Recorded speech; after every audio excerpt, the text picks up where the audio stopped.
네, 사실 저는 2024년에 먼저 1차로 합격을 했었는데요. 당시에 교육학이 16.33 그리고 전공이 55로 1차 컷에서 이제 플러스 6점으로 합격을 하게 됐었습니다.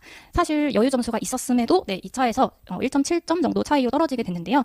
제가 실패 원인을 분석했을 때 가장 부족했던 것들이 2차에 대한 정보와 제가 부족했던 실기 때문이었습니다. 그래서 저는 이러한 부분을 보완을 했고 이번에 1차에서는 컷보다 7점 정도 그리고 최종에서는 10점 이상으로 합격하게 되면서 차석으로 합격하게 되었습니다. 먼저 서울은 수업 실현이 지도안과 수업 실현으로 나눠지는데요. 저 같은 경우도 사실 1차 초수 때 지도안 작성에서 좀 많은 점수를 깎였어요. 그래서 지도안에 대해서 이번에 어려움을 많이 느꼈는데 그래서 준비를 많이 해서 그런지 이번에 소수점 0.57 정도로만 감점이 됐습니다.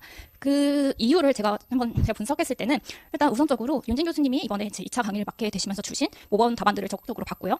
그리고 조건이 있을 때 그 조건에 대해서 어떻게 답변이 쓰여졌는지 그리고 어떠한 형식으로 적혀졌는지를 진짜 이거를 그냥 보는 게 아니라 자신이 이해를 하셔야 하고요. 그리고 그 형식을 여러 가지 그 답안들을 보면서 자신 것을 만드는 것이 중요합니다. 특히 서울 같은 경우는 수업 실현 지도안 작성 문제지와 실현 문제지가 따로 제공이 되는데요. 이때 그 작성했을 때에 만약에 빈칸 1에는 어떠한 조건으로 작성해라 라고 하는 부분들이 나중에는 시험지를 걷어가고 다시 그 실현지의 문제지가 다시 배부됐을 때 그 조건이 쓰여져 있는 게 아니라 그냥 빈칸 1을 실현하시오로만 되어 있습니다. 때문에 작성을 하실 때 조건을 잘 확인하시고 지도안을 작성하셔야 실현에서도 점수를 감점되지 않을 수 있어요. 그래서 하실 때 원 바이 원 하나씩 체크하시면서 어떤 조건들이 있었는지 정확하게 확인하시고 적으시길 추천드리고요. 그리고 실기 같은 경우는 저는 진짜 실기가 자신이 없었거든요.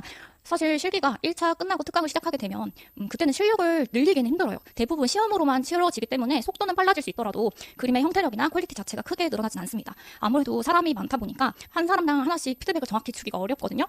근데 서울은 면접을 다른 지역보다 많이 감점되는 요소이기 때문에 본인이 실기가 약하시다라고 하시면 면접을 꼭 가져가길 추천드려요.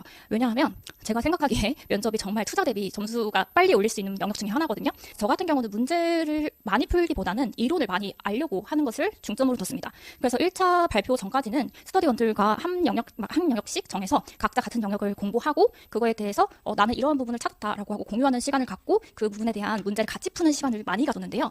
저는 이것을 1차 발표 전까지 계속 이론 공부만 했습니다. 그렇게 하고 나중에 뒤에 있는 연습 문제 같은 경우는 사실 1차 발표하기 전까지 한 2세트 정도밖에 못 풀었어요.